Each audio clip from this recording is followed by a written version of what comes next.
अस्सलाम वालेकुम स्टूडेंट्स। उम्मीद है आप सारे खैरियत से होंगे। जैसा कि आप लोग जानते हैं कि हम एक नया चैप्टर स्टार्ट करने जा रहे हैं, चैप्टर नंबर 16, और ये चैप्टर भी according to the smart syllabus हम लोग पढ़ेंगे। इसके जो टॉपिक्स हमारे सिलेबस में शामिल हैं मैं उनके लेक्चर्स आपको देता जाऊँगा, आपको बताता जाऊँगा उसमें हमने क्या क्या चीज़ें डिस्कस करनी है। लेकिन सबसे पहले हमें चैप्टर 16 इसका टाइटल देखना है, इसका नाम देखना है ये क्या है। चैप्टर 16 का टाइटल है ऑल्टरनेटिंग करंट, जिसे हम अगर शॉर्ट फॉर्म में लिखें तो एसी लिखते हैं। एसी या ऑल्टरनेटिंग करंट क्या होता है, हमने इससे पीछे जब चैप्टर 15 में इलेक्ट्रिक जनरेटर वाला टॉपिक पढ़ा तो उसमें हमने एक पॉइंट डिस्कस किया था कि इलेक्ट्रिक जनरेटर या एसी जनरेटर एक ही चीज़ के दो नाम हैं, और वहाँ पे आपको ये बात समझाई गई थी कि एक ऐसा करंट जो बार बार अपनी डायरेक्शन को रिवर्स करता है, जो बार बार अपनी डायरेक्शन को चेंज करता है, उसे हम लोग नाम देते हैं ऑल्टरनेटिंग करंट का। ये जो हमारे पास सेल्स या बैटरीज होती हैं ये हमें डायरेक्ट करंट दे रही होती हैं। डायरेक्ट करंट का मतलब है कि करंट की एक कांस्टेंट वैल्यू, एक फिक्स वैल्यू जो है वो फ्लो करती है और करंट अपनी डायरेक्शन को भी चेंज नहीं करता। तो एक ऐसा करंट जो अपनी डायरेक्शन को चेंज नहीं कर रहा होता उसे हम लोग नाम देते हैं डायरेक्ट करंट का। डायरेक्ट करंट के साथ प्रॉब्लम यह है कि हम इसे लॉन्ग डिस्टेंस पे ट्रांसमिट नहीं कर सकते। अगर आप इसे लॉन्ग डिस्टेंस पे भेजेंगे तो जिस कंडक्टर के थ्रू ये ट्रैवल कर रहा होगा उस कंडक्टर की रेजिस्टेंस ही इतनी ज़्यादा बढ़ जाती है कि ये सारे का सारा करंट, ये सारी की सारी इलेक्ट्रिकल एनर्जी रास्ते में ही डिसिपेट हो जाती। तो हम इसको लॉन्ग डिस्टेंस के लिए यूज़ नहीं कर सकते डायरेक्ट करंट को, तो फिर हमें लॉन्ग डिस्टेंस पे ट्रांसमिशन के लिए ऑल्टरनेटिंग करंट की ज़रूरत होती है। अब सबसे पहले हम ऑल्टरनेटिंग करंट के साथ इंट्रोडक्शन करेंगे।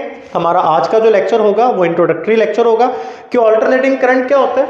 आपके सामने इसकी दो डेफिनेशंस आपको लिखी हुई नजर आ रही हैं। सबसे पहली जो डेफिनेशन है कि एक ऐसा करंट जो एक ऐसे सोर्स से प्रोड्यूस हो रहा है जो बार बार अपनी डायरेक्शन को, अपनी पोलैरिटी को रिवर्स करता है। A current which is produced from a source which keeps on reversing its polarity, which keeps on changing its polarity.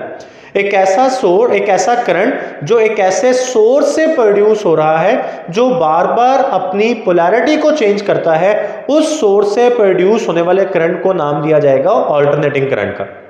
इसकी एक और डेफिनेशन हो सकती है कि एक ऐसा करंट जो बार बार अपनी डायरेक्शन को रिवर्स करता रहता है, जो बार बार अपनी डायरेक्शन को चेंज करता रहता है, इस करंट को नाम दिया जाता है ऑल्टरनेटिंग करंट का। और यहां पे डेफिनेशन लिखी गई है टाइम पीरियड की। टाइम पीरियड वो टाइम है जिसमें करंट एक बार अपनी डायरेक्शन चेंज करेगा, और अगर सोर्स के हवाले से डिफाइन करेंगे तो वो टाइम जिसमें सोर्स एक बार अपनी पोलैरिटी को रिवर्स करेगा या चेंज करेगा, वो टाइम कहलाएगा टाइम पीरियड, और इसे रिप्रेजेंट किया जाता है कैपिटल टी के साथ। फिर उसके बाद डेफिनेशन लिखी गई है फ्रीक्वेंसी की। फ्रीक्वेंसी का मतलब है कि जो सोर्स है वो एक सेकंड में कितनी बार अपनी पोलैरिटी को रिवर्स करेगा, या जो करंट है वो एक सेकंड में जितनी बार अपनी डायरेक्शन को चेंज करेगा, number of times the current changes its direction in 1 second, और the number of times a source changes its polarity in 1 second is called its frequency. अब हम सारे ये बात जानते हैं कि फ्रीक्वेंसी और टाइम पीरियड का आपस में इनवर्स रिलेशन होता है, तो हम यहां से लिख सकते हैं कि frequency is equal to 1 over capital T और frequency is equal to inverse of the time period. तो अगर आप टाइम पीरियड को इधर लाके मल्टीप्लाई कर दें तो फ्रीक्वेंसी और टाइम पीरियड का जो प्रोडक्ट है ये हमारे पास 1 के इक्वल होगा।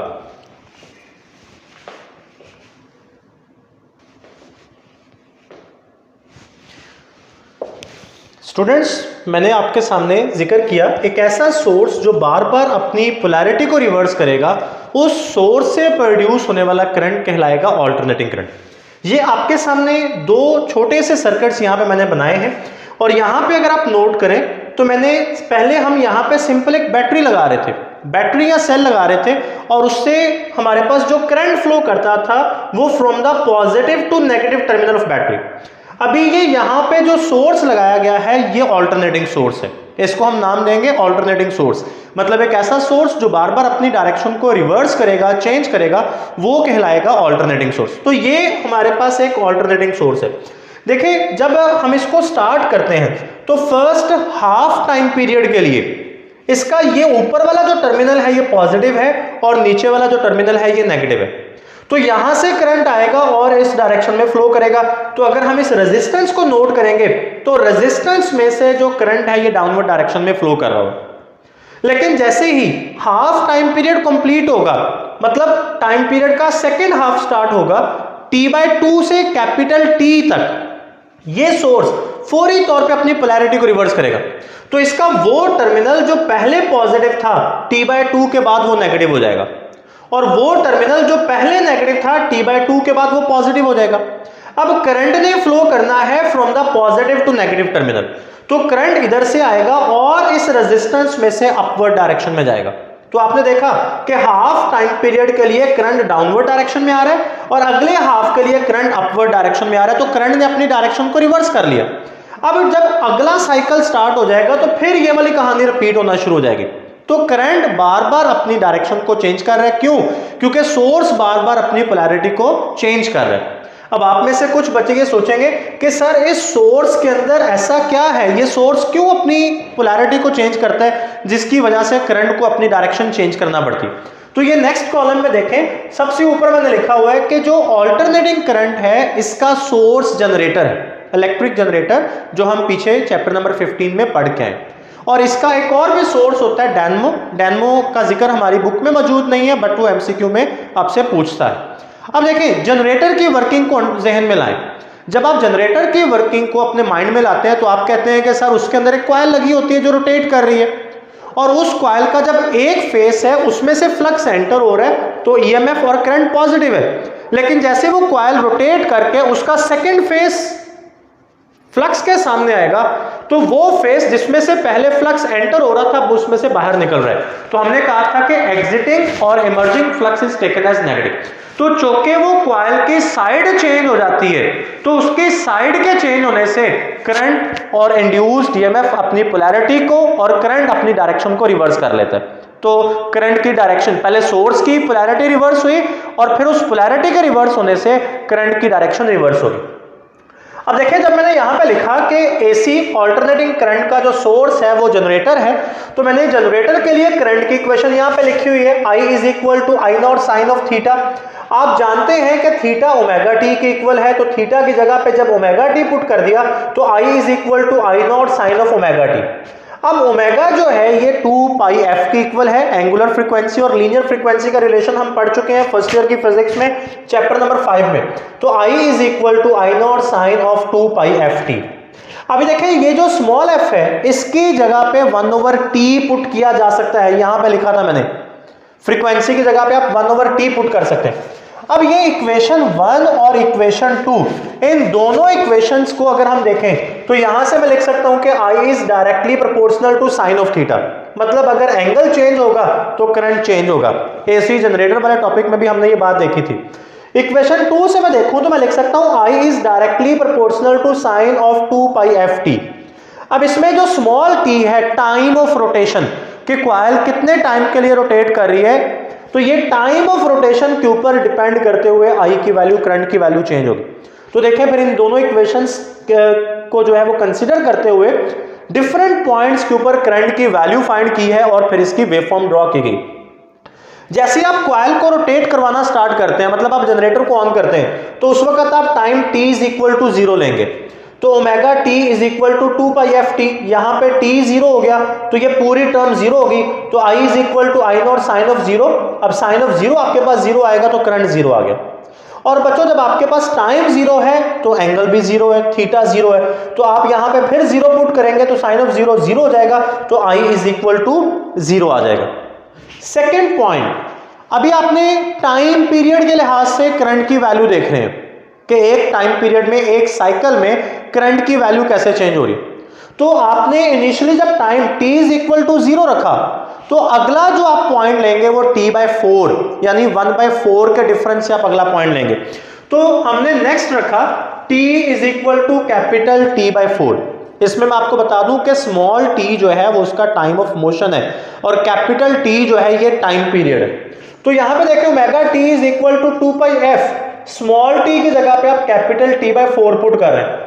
फिर आपने स्मॉल f की जगह पे 1/t पुट कर दिया, तो ये वाला t इस वाले t से कट जाएगा और ये 2 पाई के साथ जो 2 है वो इस 4 के साथ कट हो गए, इसको 2 बना देगा, तो π/2 हमारे पास रह गया। π/2 का मतलब होता है 90 डिग्री। तो आपको पता है आप यहां पे जब वैल्यू पुट करेंगे तो I is equal to I naught sine of π/2, तो साइन ऑफ 90 1 होगा, तो I is equal to I naught maximum current induce होगा।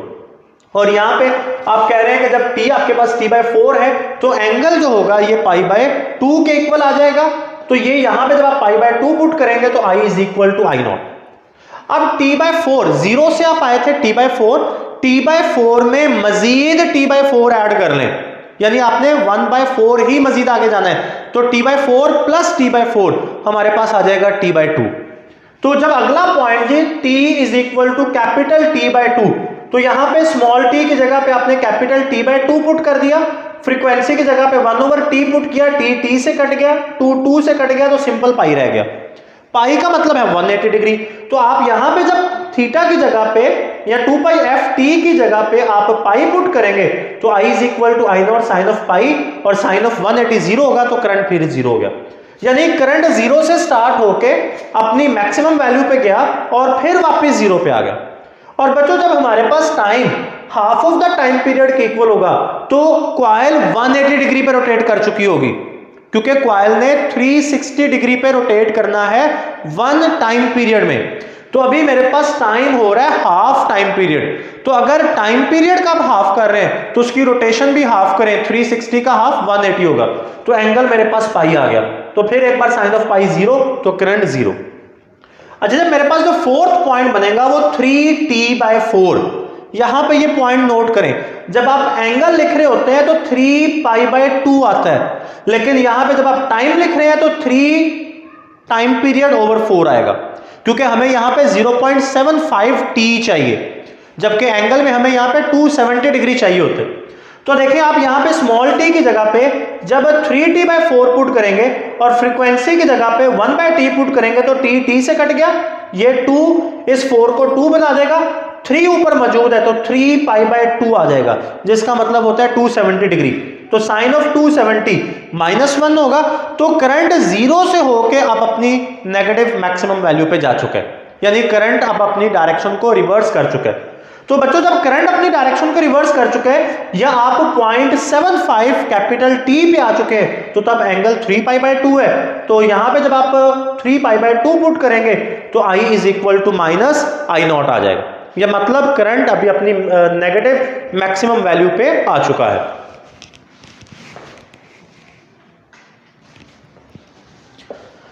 जी स्टूडेंट्स, लास्ट पॉइंट हमारे पास बनेगा for t is equal to capital T, यानी एक टाइम पीरियड कंप्लीट हो चुका है और उसके साथ साथ कॉइल की एक रोटेशन भी कंप्लीट हो चुकी है।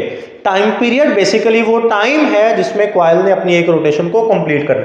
तो देखिए जब आप यहाँ पे ओमेगा टी और स्मॉल टी की जगह पे कैपिटल टी पुट करेंगे और फ्रीक्वेंसी की जगह पे 1/t पुट करेंगे तो टी से कट जाएगा, 2 पाई रह गया, और इधर भी मैंने लिख दिया थीटा इज इक्वल टू 2 पाई। तो साइन ऑफ 2 पाई फिर दोबारा से मेरे पास 0 होगा, तो करंट अपनी नेगेटिव मैक्सिमम वैल्यू से वापस 0 पे आ चुका है। ये आगे एक डेफिनेशन लिखी गई है वेवफॉर्म, और इसको हम इस तरह से डिफाइन करेंगे, ग्राफ बिटवीन वोल्टेज। अब ये वोल्टेज की भी हो सकती है, करंट की भी हो सकती है वेवफॉर्म। ग्राफ बिटवीन वोल्टेज और करंट एंड टाइम, यानी आपने एक जो एक्सिस है एक्स एक्सिस उसके ऊपर टाइम को प्लॉट करना है, और वाई एक्सिस के ऊपर आप करंट को भी प्लॉट कर सकते हैं, आप वोल्टेज को भी प्लॉट कर सकते हैं। क्योंकि मैंने यहाँ पे जो पॉइंट्स हैं, जो वैल्यूज हैं वो करंट के लिए फाइंड किए, तो मैंने दोनों एक्स एक्सिस के दोनों वाई एक्सिस के ऊपर जो है वो करंट को प्लॉट किया हुआ है। देखिए पहले वेवफॉर्म बनाई गई है करंट और एंगल के दरमियान, ये पुरानी है जो आप पढ़ चुके हैं जनरेटर वाले टॉपिक में। जब एंगल 0 है तो करंट 0 है, जब एंगल π/2 हुआ तो करंट अपनी पॉजिटिव मैक्सिमम वैल्यू पे आ गया, जब एंगल पाई हुआ करंट 0 हो गया, जब एंगल 3π/2 यानी 270 हुआ तो करंट अपनी नेगेटिव मैक्सिमम वैल्यू पे आ गया, जैसे ही एंगल 2π हुआ तो करंट फिर 0 हो गया। यहां पे एक वेवफॉर्म या एक साइकिल या एक रोटेशन या एक टाइम पीरियड कंप्लीट होता है। अब इसी डायग्राम को जब आप टाइम के लिहाज से लेकर जाएंगे तो पहले आपने एक्स एक्सिस के ऊपर एंगल थीटा को प्लॉट किया था, अभी आप एक्स एक्सिस के ऊपर टाइम को प्लॉट करेंगे। तो यहां पे जब टाइम 0 है तो करंट भी 0 है, जब टाइम t/4 हुआ, कैपिटल t/4 जिसका मतलब है टाइम पीरियड का क्वार्टर, 1/4 ऑफ टाइम पीरियड, तो करंट अपनी पॉजिटिव मैक्सिमम वैल्यू पे है प्लस I0। जैसे ही टाइम पीरियड हाफ हुआ, करंट मैक्सिमम वैल्यू से डिक्रीज करके 0 पे आ गया। जब टाइम पीरियड 3t/4 यानी 0.75 t के इक्वल आया तो करंट अपनी नेगेटिव मैक्सिमम वैल्यू पे आ गया। और जैसे ही एक टाइम पीरियड कंप्लीट होता है तो बच्चों करंट अपना एक साइकिल कंप्लीट कर लेता है। तो ये जो करंट है जो एक टाइम पीरियड में एक बार अपनी डायरेक्शन को रिवर्स कर रहा है या जो बार बार अपनी डायरेक्शन को रिवर्स करता रहता है, इस करंट को हम लोग नाम देते हैं ऑल्टरनेटिंग करंट का। अब इससे रिलेटेड हमारे पास कुछ टर्म्स हैं, वो इंशाल्लाह नेक्स्ट वीडियो में, नेक्स्ट लेक्चर में आप कवर करेंगे। मैं चाहता हूं कि आप इसको अच्छे तरीके से अंडरस्टैंड कर लें, बुक से पढ़ें और फिर इसकी आप प्रैक्टिस करें। उम्मीद है आपको ये लेक्चर समझ आ गया होगा। अल्लाह हाफिज़।